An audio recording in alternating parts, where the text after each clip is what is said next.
Assalamualaikum warahmatullahi wabarakatuh. Alhamdulillah wassalatu wassalamu ala rasulillahi amma ba'du. Segala puja-puji syukur hanya untuk Allah Subhanahu wa taala. Salawat dan salam semoga selalu tercurahkan kepada baginda Rasulullah sallallahu alaihi wasallam. Ikhwan, akhwat, pemirsa yang dimuliakan oleh Allah Subhanahu wa taala. Sebelum kita memulai program ini, eh, saya menyampaikan kepada Anda bahwa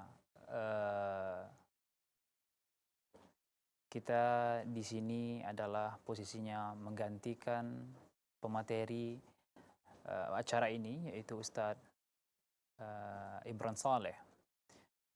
Karena beliau berhalangan, akhirnya saya hadir di sini untuk menyampaikan dua patah kata yang saya ketahui.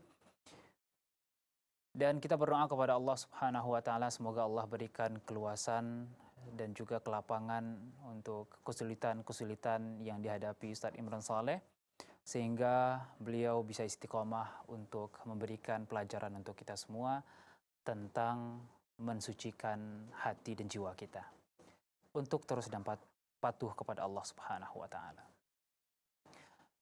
Saudaraku, ikhwan, akhwat, pemirsa Salam TV dan juga pendengar Radio Risalah FM dimanapun Anda berada.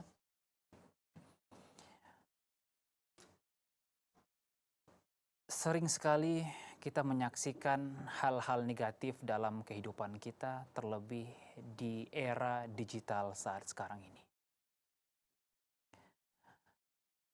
Bagi Anda anak-anak muda sering menonton YouTube dan menyaksikan beberapa konten-konten yang jauh dari pelajaran agama yang dituntut kita laksanakan dan kita patuh kepada Allah Subhanahu wa taala. Betapa banyak konten-konten yang ada, video-video yang ada di dunia maya, mengajarkan kepada kita bagaimana kita menghargai hidup dan juga bagaimana kita berprestasi di dunia saja. Kita melihat bagaimana para konten-konten kreator, mereka memotivasi kita agar terus mengasah diri kita agar bisa mengumpulkan uang sebanyak-banyaknya, dan itu adalah bukti kesuksesan kita. Itu adalah bukti kesuksesan kita. Jadi sukses yang digariskan oleh para konten kreator yang Anda lihat di dunia maya adalah jika Anda berhasil mengumpulkan pundi-pundi keuangan yang banyak sehingga Anda bisa menghasilkan harta yang melimpah. Anda bisa memberikan konten, atau Anda bisa memberikan kepada orang-orang harta yang banyak, mobil yang mewah, rumah yang besar, kehidupan yang mentereng. Dan ini adalah sesuatu jerat dan tipu daya si penipu ulung yang sudah melalang buana untuk menipu kita para manusia. Ya, saudaraku, ikhwan akhwat yang dimuliakan oleh Allah Subhanahu wa taala.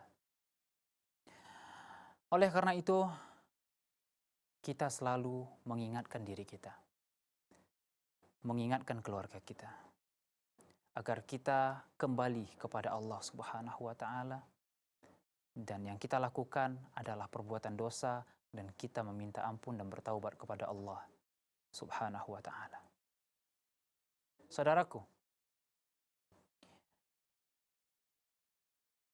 Allah Subhanahu wa taala berfirman,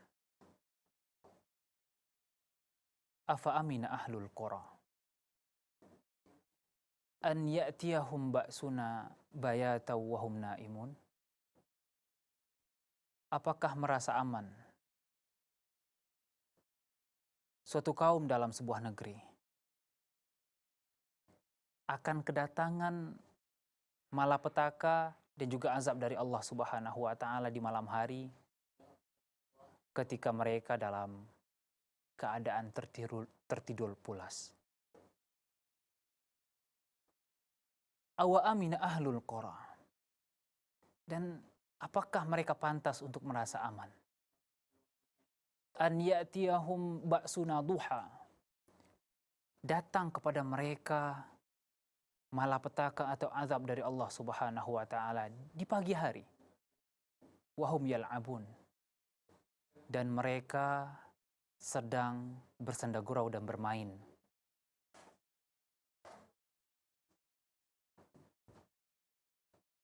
Awa aminu makrallah. Apakah mereka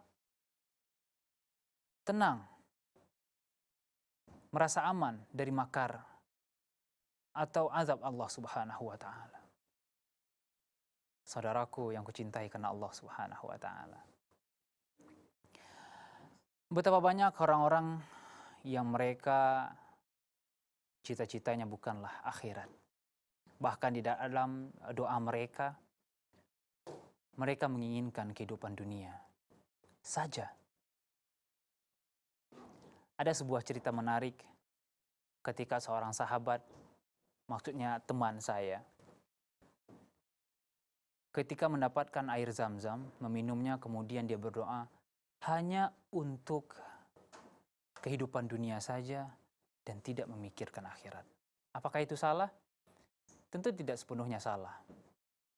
Akan tetapi, saudaraku yang kucintai karena Allah Subhanahu wa taala, cita-cita tertinggi kita adalah surga Allah Subhanahu wa taala dan kita mendapatkan keridhaan Allah Subhanahu wa taala.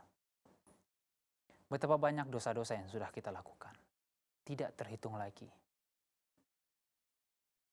Kita membuka pintu rumah, kita berjalan, satu langkah keluar dari rumah kita sudah memakai topeng kebohongan yang kita hiasi dengan kewibawaan, ketampanan, ketaatan, kesolehan, dan topeng lainnya yang menghiasi wajah kita. Sehingga orang-orang benar-benar hormat kepada kita dan menghargai kita dalam kehidupan dunia. Lalu ketika kita pulang di sore hari, kita melepaskan topeng tersebut dan kita melakukan apa saja yang ingin kita lakukan, bahkan kita berani bermaksiat kepada Allah Subhanahu wa taala. Oleh karena itu Allah Subhanahu wa taala memanggil hamba-hambanya. A'udzu billahi minasyaitonir rajim. Qul ya ibadiyalladzina asrafu ala anfusihim la taqnatu min rahmatillah. Innallaha yaghfirudz dzunuba jami'a. Innahu huwal ghafurur rahim. Katakanlah wahai Muhammad kepada hamba-hambaku, wahai hamba-hambaku, yang kalian melampaui batas terhadap diri kalian sendiri. Panggilan indah, panggilan kasih sayang, panggilan cinta Allah Subhanahu wa taala kepada kita hamba yang selalu membuat Allah Subhanahu wa taala marah. Kita hamba yang selalu membuat Allah Jalla wa ala marah. Dan panggilan Allah, ya ibadiyalladzina asrafu, wahai hamba-hambaku yang kalian telah melampaui diri kalian sendiri. La taqnatu min rahmatillah. Janganlah kalian berputus asa dari rahmat Allah Subhanahu wa taala. Innallaha yaghfirudz dzunuba jami'a. Karena sesungguhnya Allah mengampuni semua dosa-dosa kalian. Dan sungguhnya Dia adalah Sang Maha Penerima Taubat dan Sang Maha Pengasih. Saudaraku yang kumuliakan karena Allah Subhanahu wa taala. Di ayat selanjutnya, wa anibu ila rabbikum, dan mendekatlah kepada Rabb kalian. Wa aslimu lahu, dan berserah dirilah kepada Allah Subhanahu wa taala. Min qabli ayyatiyakumul adzab, sebelum datang kepada kalian azab. tsumma la tunsarun, dan kalian tidak bisa ditolong.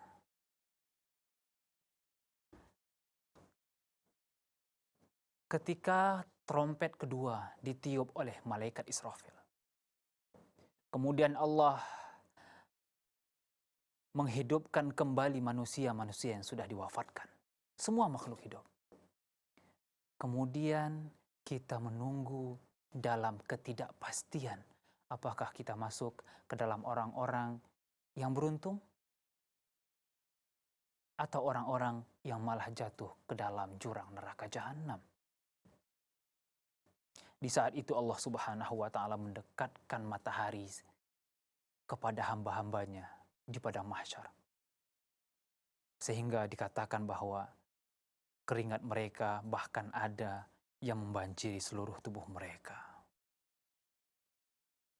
Hari itulah yang harus kita khawatirkan. Untuk hari itulah kita berdoa kepada Allah dan mengharap segala sesuatu agar kita bisa selamat. Semoga kita pahami dan insya Allah kita akan lanjutkan setelah pesan-pesan berikut ini.